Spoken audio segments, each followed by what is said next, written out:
বাংলাদেশের চলচ্চিত্র নির্মাতা ও সংস্কৃত বিষয়ক মন্ত্রণালয়ের উপদেষ্টা মোস্তফা সরওয়ার ফারুকীর রাজধানীর স্কার্ট হাসপাতালে অ্যাপেন্ডিক্সের সফল অস্ত্রোপচার সম্পন্ন হয়েছে।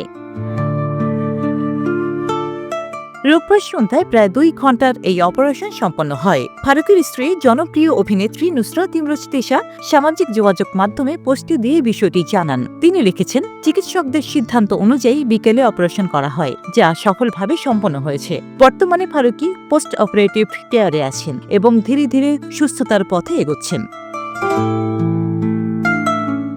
প্রসঙ্গত, রোববার রাত 11টার দিকে সংস্কৃত বিষয়ক মন্ত্রণালয়ের জ্যেষ্ঠ তথ্য কর্মকর্তা মাহবুবুর রহমানও গণমাধ্যমকে একই তথ্য নিশ্চিত করেন। এর আগে দুপুরে ফারুকের চিকিৎসার জন্য একটি মেডিকেল বোর্ড গঠন করা হয়েছিল। বোর্ডের সিদ্ধান্তেই সন্ধ্যায় অপারেশন করা হয়। দেশ বিদেশি কোটি ভক্তকে অনুপ্রেরণা দিয়ে আসা মোস্তফা সরওয়ার ফারুকীর দ্রুত আরোগ্য কামনা করছে সবাই। রচিনা রোজি, দেশকাল নিউজ।